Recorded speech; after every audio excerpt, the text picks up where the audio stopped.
Spokane County is putting the finishing touches on designs for a new recovery center aimed at helping people in mental health and addiction crises. Tonight, the latest details. The Spokane City Council discussing an ordinance to establish immigration enforcement-free zones. Tonight, how that would work. Patchy fog the next few mornings, but a mix of clouds and sun should bump our temperatures to near 50 degrees.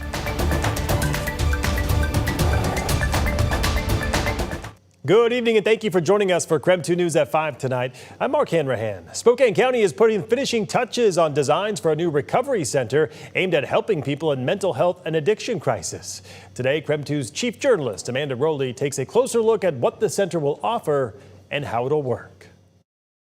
This is where Spokane County's new Path Recovery Center is expected to be built. In fact, today crews are taking down this building to make way for the new facility. Once it opens, the center will offer 23-hour crisis care, sobering services, and mental health support, all under one roof. If you stand at the corner of Cedar and Boone, you'll hear the sound of something new coming to Spokane.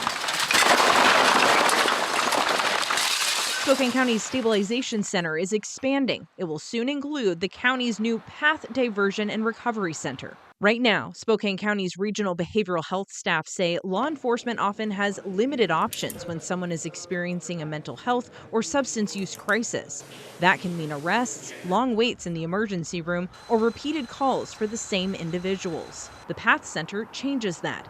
County project leaders say deputies will be able to bring in anyone in crisis directly to the facility at any hour. The center will run under a no-refusal policy, feature a secure drop-off point, and can handle walk-ins. Inside, people can get short-term mental health stabilization, 23-hour crisis care, and sobering services. County behavioral health staff say this integrated approach helps prevent jail bookings while making sure people get the treatment they need. To ensure that individuals who may enter into the hospital system but really don't have the medical needs needing to be treated, or the medical needs are addressed but they're needing more of that behavioral health component, have an ability to transfer individuals to this facility. County leaders say all services are voluntary and open to adults regardless of insurance. The project is estimated at $5.2 million and is funded through Spokane County's share of opioid settlement dollars. It's part of a multi-million-dollar investment to expand crisis and treatment services locally. Construction isn't expected to start until this spring, with doors opening in 2027. Amanda Rowley, KREM 2 News.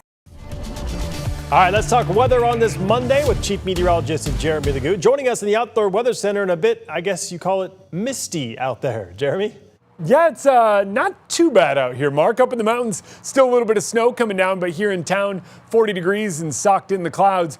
39 is our dew point. Why is that important? It's important because with our temperature and dew point close to each other, we start to look at the wind. Wind out of the southeast at about 6 miles per hour is helping to keep fog from forming too widely, but it is going to start forming here.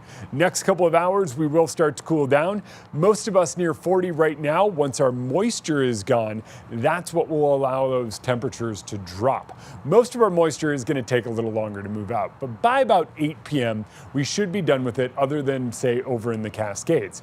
A mix of clouds and sun takes us into the tomorrow afternoon, but getting there comes with some patchy fog. I think overnight we fall back down close to freezing. Maybe not that same level of cold we saw this morning, which should be a good thing.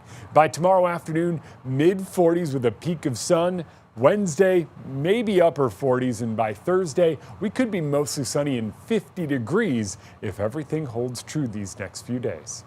Sounds good, Jeremy. I'll check back in with you later in the broadcast tonight. New from over the weekend, a 19-year-old is in custody after allegedly driving his car through a crowd of people over the weekend.